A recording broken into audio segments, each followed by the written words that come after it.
안녕하세요, K릴라입니다. 오늘은 재회하는 방법에 대해서 얘기해 보겠습니다. 다들 실연을 경험하고 가슴 아팠던 경험이 있을 겁니다. 저 역시 마찬가지인데요. 돌이켜보면 고백했다가 차였을 때 울어본 적은 없는데 사귀다가 차였을 때는 울어본 경험이 많았던 게 생각나네요. 그때는 정말 울기도 많이 울었고 무기력했었고 방구석에서 나가지도 않고 밥을 먹어도 모래를 씹는 기분이었습니다. 뭔가 가요를 들으면 다 내 이야기 같고, 전 차이고 나서 이별 후유증으로 폐인처럼 살다가 바람 쐬러 발 닿는 대로 아무데나 다니다가 제주도 바닷가까지 가서 가수 홍대강의 답이 없었어와 김강진의 편지를 들으면서 눈물을 흘렸던 게 생각이 납니다. 어떤 기분인지는 다들 공감하실 겁니다. 이 영상을 끝까지 보시면 헤어졌을 때 어떻게 대처해야 그녀 또는 그 남자와 다시 만날 수 있을지, 또 좀 더 나은 내가 될 수 있을지에 대해서 알 수 있을 것입니다. 이제 본론으로 들어가 보겠습니다. 사실 재회하는 방법은 무조건 이렇게 해라 라는 정답은 없습니다. 우선 헤어짐의 상황이 너무나도 다양합니다. 사람 성향에 따라 다르고, 만났던 기간에 따라 다르고, 어떻게 시작했냐에 따라 다르고, 헤어져도 같은 커뮤니티 안에 있어서 계속 봐야 되는 경우도 있고, 헤어지면 앞으로 영영 만날 일이 없을 수도 있고, 정말 다양합니다. 오늘 제가 할 이야기는 남녀를 떠나서 내가 상대방에게 사귀는 동안 후회 없이 최선을 다해 마음을 전달했는데도 이별 통보를 받은 경우에 대해서만 말해보겠습니다. 갑자기 이별 통보를 받거나 아니면 서서히 눈치를 주다가 이별 통보를 받거나 하면 여러분은 어떻게 대답하실 건가요? 답은 이겁니다. 이별 통보를 받으면 일단은 깔끔하게 수락하세요. 알았어, 그렇게 하자. 고민 많이 했을 텐데 네 말대로 헤어지자. 물론 하고 싶은 말은 많을 겁니다. 왜 헤어지자 하든지도 궁금하고, 내가 더 잘해줄게, 아니면 내가 바꿔볼게 라든지 이런저런 하고 싶은 말이 산더미 같고 붙잡고 싶을 겁니다. 근데 만약 이렇게 매달려서 다시 만난다? 그럼 높은 확률로 다시 이별 통보를 받게 되는 것을 반복하게 될 겁니다. 아니면 상대방이 다시 만날 생각이 전혀 없는데 계속 매달린다면 결국엔 차단을 당하거나 상대방이 여러분들에게 갖고 있는 마지막 미안함이나 오만정이 다 떨어질 수도 있어요. 진짜 꾹 참고 딱 인정하세요. 그게 진짜로 그 사람이 나에게 돌아올 수 있는 유일한 방법입니다. 그럼 이제 어떡하냐? 꾹 참고 궁금한 만큼 본인 일에 열중하고 자기 개발을 하시면 됩니다. 너무 뻔한 대답인가요? 이때 상대방에게 술 먹고 연락한다거나 구질구질한 모습을 보이면 그만큼 재회할 확률이 줄어든다고 생각하시면 돼요. 그럼 이게 왜 유일한 방법이냐? 그걸 이야기해 보겠습니다. 여러분이 깔끔하게 헤어져 주면 상대방은 생각합니다.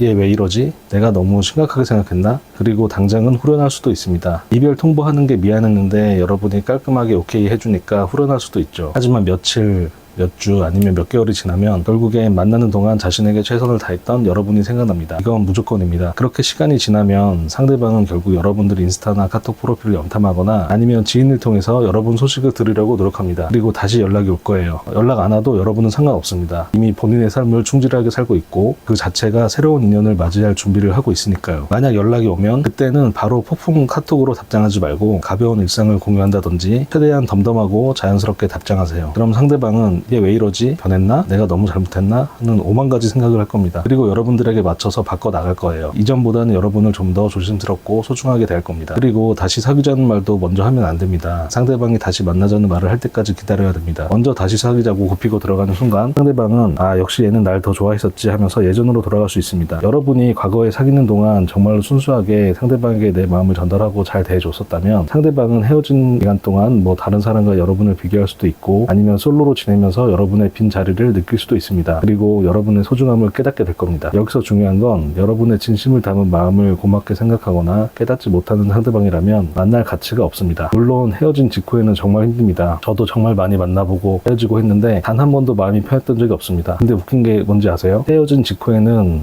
내가 이런 사람을 다시는 못 만날 것 같다, 저게 내 끝사랑이다 하면서 세상 묻어진 사람처럼 지냈는데 어떤 식으로든 더 좋은 사람이 나타납니다. 이건 진짜입니다. 왜냐면 여러분 자체가 좀 더 좋은 사람이 됐기 때문입니다. 좀 답답한 마음이 어느 정도 해소가 되셨나요? 앞으로 제가 어떻게 더 좋은 사람이 될지 하나씩 알려드리겠습니다. 끝까지 시청해주셔서 감사합니다.